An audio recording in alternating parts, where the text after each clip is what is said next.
Hey y'all, so as part of my, healing myself after this relationship series, I've been really deep diving into a lot of topics and just working on myself in the process.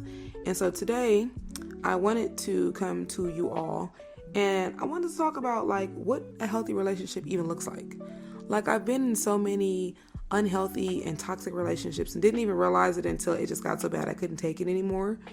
And I really started to ask myself, we watch people on, social media or TV or, a lot of us girls, we were conditioned to think that we were going to get this fairy tale Disney story.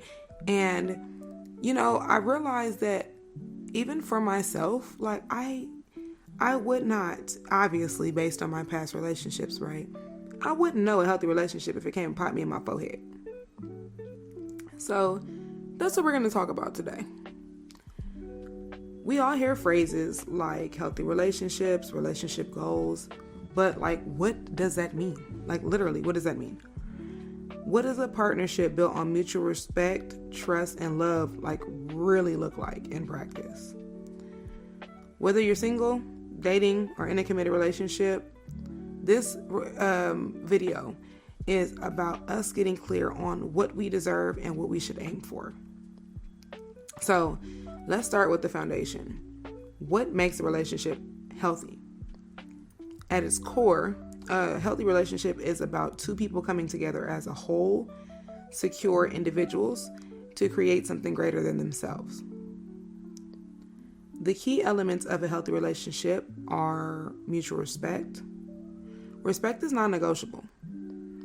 In a healthy relationship, you both honor each other's feelings, boundaries, and individuality. Even when you disagree, you approach one another with kindness and respect. Trust. Trust is the bedrock of any strong relationship. Without it, there is no foundation. Not a real one, at least.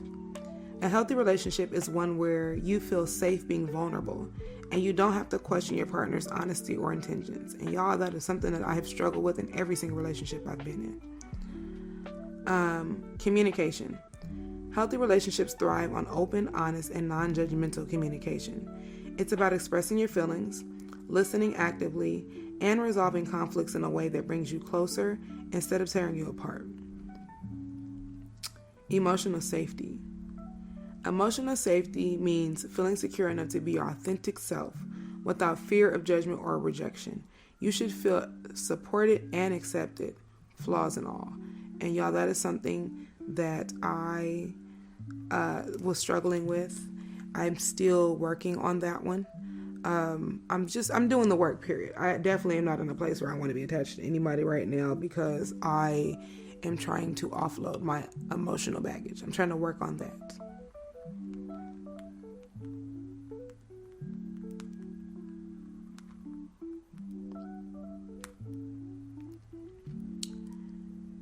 All right. And lastly, reciprocity. Healthy relationships are balanced. Both partners give and receive equally. There's no scorekeeping, but both of you feel valued, appreciated, and supported. And if there's one thing that I've heard from both sides of the spectrum is you have men that feel like they're only being used, they're only being seen for their financial value. You have women where we feel like we carry, the weight of the world on our shoulders and our partners just go to work, come home, and, we're like mules, right? And my favorite relationship to watch right now is actually my brother. My brother met his current wife at church. They just recently had a baby about a month ago. I believe my nephew's a month ago. I'm sorry, y'all. My nephew's a little over a year, right? He's really restored my hope and faith in healthy relationships just by watching him and his wife. Overall, Josh is really a sweetheart, but he's literally living. He's like the vision of he who finds a wife finds a good thing. He loves that woman so much. And it's not just in his words, but it's in his actions. They both do things to lighten each other's load. I remember when she was pregnant and he was so cranky because she wanted to work, and it wasn't because she had to. It was genuinely because she's an interior decorator. She just enjoyed what she was doing. And he was just like, no. like girl, sit down somewhere. And, I had to talk to him and tell him, like, she's not working because she has to. So be proud of yourself in that. She's working by choice. She's working because what she does is fun to her. She likes to create. And so they had to compromise, and he had to like get her to vow that like she would work, but like any heavy lifting or anything like that, she would have her coworkers do for her. So that's what I think about when I think of like reciprocity. So, excuse me. Before we go deeper, let's clear up a few misconceptions, because sometimes we confuse unhealthy dynamics with love because they feel familiar or passionate. I feel like the passionate part of it is the thing that catches us all up. If somebody can put some good pipe or some good box on you, all of your senses just leave your body. Like all of your common sense is now floating in the air. So, let's talk about what isn't a part of a healthy relationship. Constant drama. Love is not meant to be a roller coaster of fights, breakups, and makeups. It's not. And I know that society and our culture has like taught us, like even with that baby daddy, baby mama culture, right? It has taught us that, oh, he's acting a fool because he loves me. Oh, she's busting out my windows because she care about me. No. Healthy human beings don't act like that. There's nothing cute about that. Being controlling or possessiveness. A healthy relationship does not involve one partner controlling the other's decision, time, or friendships. You do not own a human being. You guys are two individuals. You guys were both put on this planet at two different times. You guys came out of two different uteruses. You are supposed to be healthy and whole by yourself so that you guys can both be healthy and whole together. Codependency. This one is huge. This is something that, I had to work on myself. I actually have a video. I was uploading it, but YouTube didn't finish uploading it, so I'll have to re-upload it. But it was literally called, I'm pretty sure dating me was exhausting.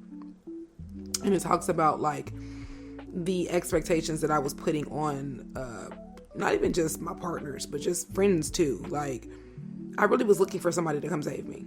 And I understand and I realize that now. And so with codependency, you rely on your partner for your entire sense of self-worth or happiness. Oh my God. There was a relationship that I was in where I had this bad. And this even sadder part about it was I was so codependent and he was so emotionally unavailable. So y'all could just imagine the shit show that was. You are two individuals, not halves of a whole. Like I said, you need to be healthy and whole, and they need to be healthy and whole, and then y'all need to come together and be healthy and whole together. Perfection. Healthy relationships are not perfect. They have challenges, but the difference is how you work through them together. So what does this look like in everyday life? Like, what does healthy love look like in action? First, you feel secure, not anxious. In a healthy relationship, you are not constantly second guessing where you stand. You know your partner cares about you and you feel confident in a relationship. This is something that I pray for. I realize that I may have had certain little moments where I might have had that. But then they'd come in and they show me that that's not really what it was. And then the rest of the relationship until I decided to leave was very much, a very insecure attachment for sure. You can be yourself. You don't have to wear a mask or pretend to be something you're not. A healthy partner loves and accepts the real you, not a version of you they want to change. I went through this also. It was a man that I had dated, and I couldn't for the life of me understand why this man was so mean to me. Like, I know now because, he was a narcissist, so he love bombed the shit out of me. And then once he was like, ooh, I got her, he would try to like change things about me. But I'll never forget a friend of mine telling me like, he does not like you. And I was like, what do you mean? Like, where'd you get that from? And how do you know? Right? And she was saying that they had a conversation. I think that like when I was, this relationship was just so it was so low vibrational. And I remember, I think she like got at him about how he was treating me. Cause I had left, I had moved out and whatnot. And you know, when some men get desperate, they reach out to your friend and they try to figure it out, or they try to look like, oh, I'm the good guy and I'm trying to work on it, right? And so she talked to him about his treatment of me. And she was just like, I just don't understand, like what your problem is. Like, she's one of the sweetest people I know, and you're just constantly trying to change her. And he was like, well, I was trying to be mean to her, but it didn't work. I was like, oh, wow, what a sadist. All right. So that's another thing. Like, you always want to do and be better, and you always want to improve on who you are and whatnot. But like, you shouldn't feel like, once again, this goes back to my other videos of, you don't have to earn someone's love. You don't have to, I shouldn't have to be all of these things in order for you to love me, or for you to feel like I'm deserving of your love. Let's see. You're a team. Healthy relationships feel like a partnership. You tackle challenges together and celebrate wins as a team. It's not me versus you. It's us versus the problem. I literally live by this. Boundaries are respected. So both partners understand and respect each other's boundaries, whether it's alone time, personal space, or emotional needs. Disagreements are handled constructively. Conflict is inevitable. Healthy couples fight fair. They don't result to insult, stonewalling, or manipulation. Instead, they listen, compromise, and work towards a resolution. Both partners contribute, whether it's emotional support, effort in planning dates, or taking care of responsibilities. Both partners actively contribute to the relationship. This one is, I feel like, one of the most important. You have healthy individual lives. In a healthy relationship, you maintain your own identity. You maintain your own hobbies, your own friendships. Your world does not revolve solely around your partner, and theirs doesn't revolve around you. I've seen so many instances where people get in a relationship and their partner's friends become their friends. And then when they break up, it's awkward and uncomfortable for everybody all the way around. Like, people feel like they have to pick a side. Lastly, there's physical and emotional intimacy. Healthy relationships balance physical affection with emotional closeness. You'll feel connected on multiple levels, not just one. I think that one is huge, especially because a lot of people, they correlate like intimacy with sex. You can have sex with anybody.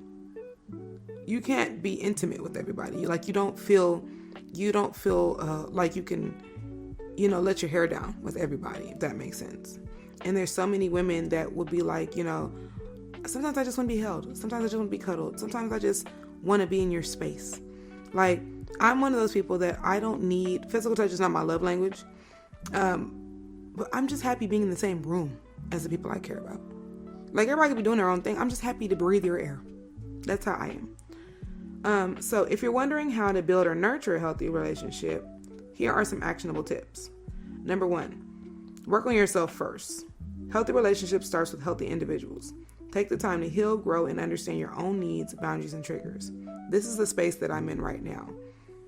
I've told myself that when the time comes, I don't want to come dropping my emotional load off on the next person. I want to make sure that I truly understand who I am, where I am, and I've worked through everything so that I don't traumatize the next person. I know that some people can't stand to be by themselves. And so a lot of the time what happens is that in order for them to, not be lonely or not feel the feelings from the other person, they get with a new person. But they don't realize that literally you just thrown more shit into your bag and took that with you. I always think of the song Bag Lady when I think of that. Number 2, communicate, even when it's hard. Honesty is key. So if something is bothering you, speak up in a respectful way. And when your partner communicates, listen with an open mind. A lot of us that grew up in critical households, that's not always the easiest thing to do. But you have to remind yourself that, like, hey, this person is saying these things to me because 1, it affects them, and 2, they care. A lot of us, you don't even hear like, hey, when you said that thing, it hurt me. All you hear is you're bad and you hurt my feelings. And this is why working on yourself is so important. 3, set and honor boundaries. Be clear about what you need and what you're comfortable with. A good partner will respect your limits. 4, practice gratitude and appreciation. Don't take each other for granted. Express appreciation for the big and small things that your partner does. 5, seek growth together. Healthy relationships grow over time. Whether it's going to therapy, setting goals together, or learning new things about each other, prioritize growth. I think that's a big one. Because I see so many of these podcast episodes where you got men that are resenting women because of where they are in their lives. And then you have men that may be further along. And mind you, we're speaking on unhealthy dynamics. But you have men that come along and they've never had anything. And now they got a little money. They, feel like, okay, I'm the prize. But they use that as a means to enslave and mistreat the women that they enter into relationships with. And God forbid that you guys are both two alphas, or you guys are both very goal oriented. It's like you should get excited about that trait that you both have, but sometimes it turns into a very unhealthy and sometimes even unsafe competition. So here are my final thoughts. At its core, a healthy relationship feels like home, a place where you're loved, respected, and supported. It's not always easy, but it is always worth it. You deserve a partnership that feels good, not one that drains you. That's a note to self right there. There's a quote that I wrote down in my notebook, and it says, "You're so used to the bare minimum." No, it says, "You're so used to settling that the bare minimum feels like royal treatment." And I put that quote in my room where I can read it every day and remind myself of that. Whether you're single or in a relationship, keep striving for a love that uplifts and empowers you. And I'm praying healthy relationships and healing on all of us. If not in 2025, 2026. For myself, 2025, I'm spending on working on and healing me. I don't even know if I want to be in anybody's relationship in 2026, but I definitely know that right now this journey for myself is personal, and I'm working on healing me and working on really, like I said, sitting down and saying, hey, okay, these things hurt. These things didn't feel good, whatever. So that is all I have for you guys for this episode. And I appreciate y'all for being here. Please get in the comments. And if you are in a healthy relationship, we would love to hear from you. Please leave in the comments what that is like. What is your experience like?